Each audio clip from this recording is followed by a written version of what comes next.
Il est 18 h, bonsoir à tous. Voici les principales informations de ce mardi 22 juin 2021.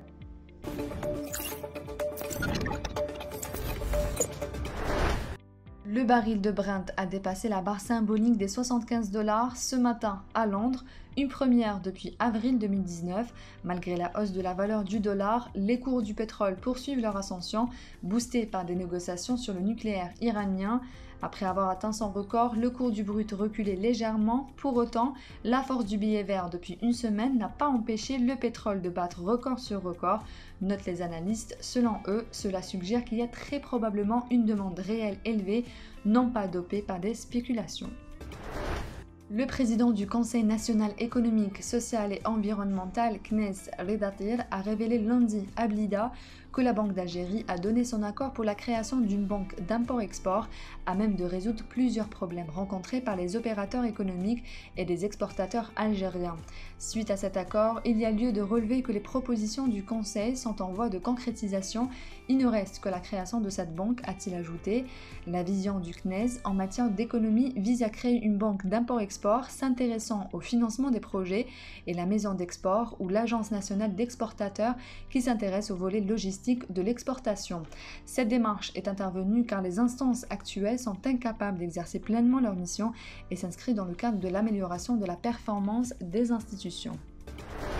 Le développement de l'industrie pharmaceutique en Algérie est aujourd'hui à la croisée des chemins, estime l'expert en industrie pharmaceutique, le docteur Mohamed Nibouche. Questionné ce matin sur les ondes de la radio algérienne, l'expert recommande d'intensifier la recherche au service de la santé. Il faut ouvrir aujourd'hui la porte au développement de la recherche et au développement de cette industrie vers les produits biologiques, vers les biosimilaires, vers les produits princesses biologiques, et qui parle de produits biologiques parle de recherche et de vaccins. Le docteur Nibouche insiste, il est impératif que des passerelles soient mises en place entre la santé, l'université et l'industrie pharmaceutique pour insuffler un esprit de complémentarité et de complicité pour le soutien du développement scientifique industriel en Algérie.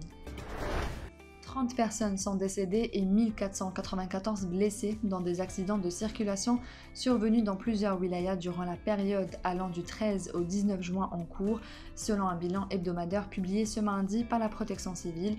Le bilan le plus lourd a été enregistré au niveau de la wilaya de Skikda, où 3 personnes sont décédées et 32 autres ont été blessées, ajoute la même source, soulignant que les blessés ont été pris en charge par les secours puis évacués vers les structures hospitalières. Le directeur sportif de la JS Kabylie, Kamel Abdeslam, a révélé ce mardi que la direction du club a demandé aux autorités une jauge de demi-supporters en vue de la demi-finale retour de la Coupe de la Confédération face aux Camerounais de Cotton Sport dimanche prochain au stade olympique du 5 juillet. Nous avons essuyé un refus pour la présence de 10 000 supporters. Selon l'accord donné par la CAF, nous avons revu notre demande à la baisse puisqu'une seconde demande a été formulée aux autorités pour une jauge de demi-supporters, une manière de faire plaisir à nos sponsors et certains de nos fans désireux d'assister à cette rencontre, a indiqué Abdeslam. La CAF a donné son accord vendredi pour la présence de 10 000 spectateurs lors des demi-finales de la Coupe de la Confédération, Cotton Sport JSK et Pyramide FC Raja de Casablanca. La Fédération algérienne de football apporte son soutien indéfectible à son international des U20, Simba Matubenzila, qui a fait l'objet d'attaques viles sur les réseaux sociaux pour avoir choisi de défendre le maillot de l'équipe nationale, indique le communiqué de la FAF publié ce mardi sur son site.